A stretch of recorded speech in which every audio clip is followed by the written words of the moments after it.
కొమరం భీం ఆసిఫాబాద్ జిల్లా కలెక్టర్ కార్యాలయం ఎదుట ఉద్యోగ సంఘాల జేఏసీ ఆధ్వర్యంలో ప్రభుత్వ ఉద్యోగులు మహాధర్నా చేపట్టారు. ఉద్యోగుల పీఆర్సీని వెంటనే ప్రకటించాలని, పెండింగ్లో ఉన్న 6 డిఏలను మంజూరు చేయాలని డిమాండ్ చేశారు. సిపిఎస్ విధానం రద్దు చేసి ఓపీఎస్ పునరుద్ధరించాలని, హెల్త్ కార్డు సమస్యను వెంటనే పరిష్కరించాలని కోరారు. జీవో నంబర్ 25 సవరణతో పాటు జీవో నంబర్ 190 అమలు చేయాలని స్పష్టం చేశారు. ఉద్యోగ సమస్యలపై ప్రభుత్వం సానుకూలంగా స్పందించి హామీలు నెరవేర్చాలని డిమాండ్ చేశారు.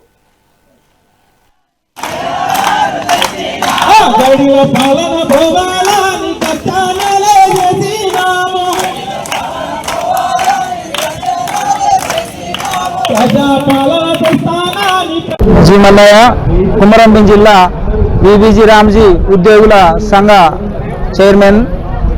మాకు రాష్ట్ర ప్రభుత్వం ఇచ్చిన ఉద్యోగ సంఘాల పిలుపు మేరకు ఈరోజు మనము ఈ సంఘం తరఫున మేము మద్దతు తెలుపుతున్నాము. మాకు బీబీజీ రామ్జీ ఉద్యోగులు స్టేట్ వైడ్గా 3700 మంది ఉద్యోగులు మేము గత 21 సంవత్సరాల నుంచి పనిచేస్తున్నాము. మాకు ఎన్నికల సమయం లోపల ఏది పే స్కేల్ ఇస్తామని చెప్పేసి ప్రభుత్వం చెప్పడం జరిగింది. మరి దాన్ని ఇప్పటి వరకు అమలు చేయలేదు.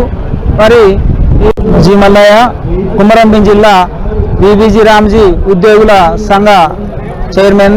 వాళ్ళతో చర్చించి ఇమ్మీడియట్లీ దాన్ని క్యాష్లెస్ ట్రాన్సాక్షన్గా అమలేటట్టు చూడాలి. అదేవిధంగా ప్రభుత్వ ఉద్యోగస్తులై దాదాపు 1000 కోట్ల బిల్స్ పెండింగ్లు ఉన్నాయి. రిటైర్డ్ ఉద్యోగస్తులు అయితే దాదాపుగా ఒక 10 నుంచి 15,000 కోట్ల వరకు పెండింగ్ బిల్స్ ఉన్నాయి. ఆ పెండింగ్ బిల్స్ కూడా మేము ఏకతాటి ఒకటిసారి వాళ్ళను శాంక్షన్ చేయని అడగట్లేదు ప్రభుత్వాలకి.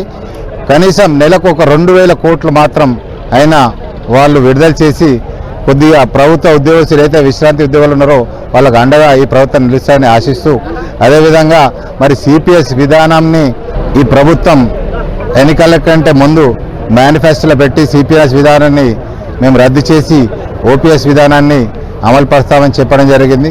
అయినప్పటికీ దీనిపైన కూడా ప్రతి సంవత్సరం 1వ సెప్టెంబర్న నిరాశ కార్యక్రమం, సిపిఎస్ రద్దు నిరాశ కార్యక్రమం చేపట్టాం. అయినప్పటికీ ప్రభుత్వాల నుంచి ఎలాంటి ప్రభుత్వాలు మారినా కానీ ఏ ప్రభుత్వం కూడా దీనిపైన ఎలాంటి స్వస్థత ఇవ్వలేదు. కాబట్టి మేము ఏకదాటి మొక్కుసిటిగా ఈ ప్రభుత్వం వాళ్ళతో